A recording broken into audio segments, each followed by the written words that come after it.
A verdade sobre os anjos, capítulo 10, parte 3.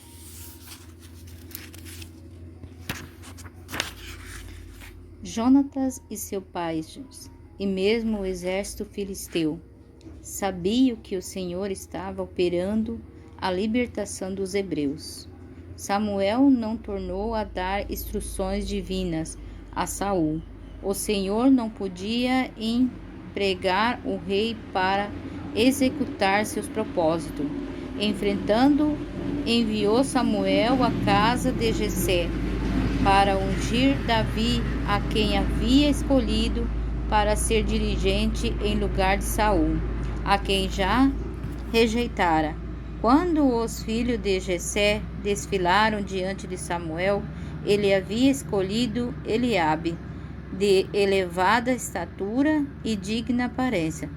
Mas o anjo de Deus estava ao lado do profeta para orientá-lo na importante decisão, instruindo-o a não julgar de acordo com a aparência. Eliabe não temia ao Senhor. Seu coração não era reto para com Deus.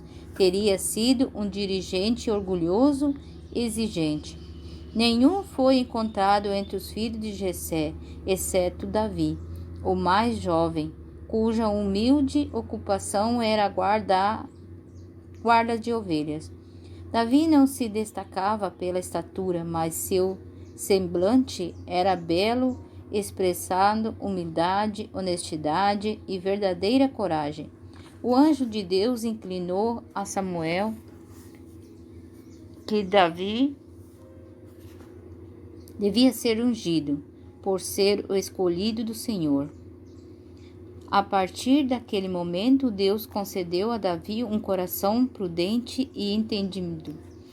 Eliabe, o irmão mais velho de Davi, tinha ciúmes do irmão, pois este fora honrado diante dele. Desprezava-o e o tratava como alguém inferior diante de outras pessoas. Acusou-o de haver escapado às escondidas do pai para presenciar a batalha. Davi repeliu a injusta acusação, dizendo-o: que foi que eu fiz agora? Apenas fiz uma pergunta. 1 Samuel 17, 29. Davi não explicou detalhadamente ao irmão que viera para auxiliar Israel, que Deus enviara para matar Golias. Deus o elegera para governar Israel. Enquanto o exército de Deus vivo estava em perigo, ele fora dirigido por um anjo para salvar Israel. Saul permitiu que os impulsos controlassem seu julgamento, até que ele imergisse numa furiosa obsessão. Apresentava acessos de ira e loucura, movimentos em que estava pronto a tirar a vida de quem quer que se opusesse à sua vontade. Foram o caráter imaculado e a nobre fidelidade de Davi que despertaram a ira do rei Saul. Percebia a vida e o caráter de Davi como sendo uma censura a ele. Saul chegou a Ramá e se deteve junto ao grande poço na cidade seco. O povo chegava ali para tirar água. E Saul lhe perguntou onde estavam Samuel e Davi. Quando lhe foi dito que eles estavam em Naiote, Saul se apressou em chegar lá. Mas o anjo do Senhor o encontrou no caminho e passou a controlá-lo. O Espírito de Deus o manteve em seu poder, de modo que prosseguiu pelo caminho proferindo orações intercaladas com predições e melodia sagrada.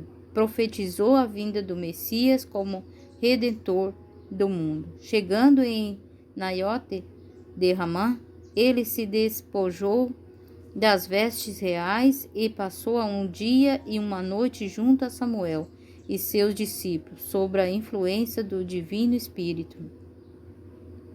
Mais uma vez foi declarada a guerra entre Israel e os filisteus.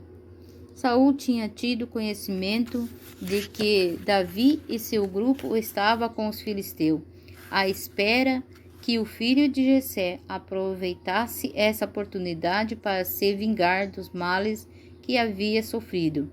O rei sentia grande angústia. No dia seguinte, Saul deveria se empenhar na batalha contra os filisteus. As dessas sombras da condenação iminente se juntavam em redor dele. Desejava ansiosamente auxílio e orientação, mas foi em vão que procurou conselho da parte de Deus. O Senhor não lhe respondeu, nem por sonho, e nem por Uri, nem por o profeta. 1 Samuel 28, verso 6. Saul disse aos seus servos: procure uma mulher que seja médium, para que eu me encontre com ela e a consulte. Foi dito ao rei que uma mulher que possuía espírito de feitiçaria estava morando em um esconderijo em Endor. Essa mulher tinha feito um pacto com Satanás para se entregar a ele e realizar seus objetivos. Em troca, o príncipe do mal realizava milagres por seu intermédio e lhe revelava coisas secretas.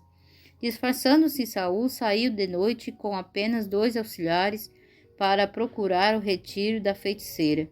Sobre o manto das trevas, Saul e seus auxiliares caminharam através da planície e, passando com segurança pelo exército filisteus, atravessaram o cume das montanhas em direção à morada solitária da feiticeira de Endor. Depois de fazer os rituais de magia, ela disse: vejo Deus subindo da terra. Vem subindo um ancião e está enrolado numa capa. Então Saul entendeu que se tratava de Samuel. Não foi o santo profeta de Deus que apareceu com o poder dos encantamentos de uma feiticeira. Samuel não estava presente naquele ato de espírito mau. A aparência sobrenatural foi produzida apenas pelo poder de Satanás. As primeiras palavras da mulher sobre o poder de seu encantamento foi dirigida ao rei: porque você me enganou, pois você mesmo, Saul, em 1 Samuel 28:12. Assim, o primeiro ato de espírito mau que personificou o profeta foi se comunicar secretamente com aquela ímpia mulher, para avisá-la do engano que havia sido praticado para com ela. A mensagem do suposto profeta a Saul foi: por que você foi me perturbar, fazendo-me subir? Então Saul disse: é que estou muito angustiado, porque os filisteus guerreiam contra mim, e Deus se afastou de mim, e já não me responde, nem pelo ministério dos profetas, nem por sonho. Por isso a chamei para que você revele o que devo fazer. Enquanto Samuel estava vivo, Saul desprezava seus conselhos e resistia-se ao ser repreendido. Agora, porém, na hora de sua angústia e calamidade, sentia que a orientação do profeta era sua única esperança, e para se comunicar com o embaixador do céu, recorreu em vão à mensageira do inferno. Saul tinha se colocado totalmente sob o poder de Satanás. Então aquele cuja única alegria consiste em causar miséria e destruição aproveitou a oportunidade para levar o infeliz rei à ruína. Em resposta ao seu angustiado pedido, Saul recebeu a terrível mensagem, vinda supostamente dos lábios de Samuel. Por que você pergunta a mim, visto que o Senhor se afastou de você e se tornou um inimigo? Você não deu ouvido à voz do Senhor. Por isso o Senhor entrega também Israel com você nas mãos dos filisteus. Quando Saul interrogou Samuel, o Senhor não fez que ele aparecesse ao rei Samuel. Nada viu. Não foi permitido a Satanás perturbar o repouso do profeta na sepultura, trazendo-o realmente de volta na caverna de Endor. Deus não outorga a Satanás o poder para a ressurreição de mortos.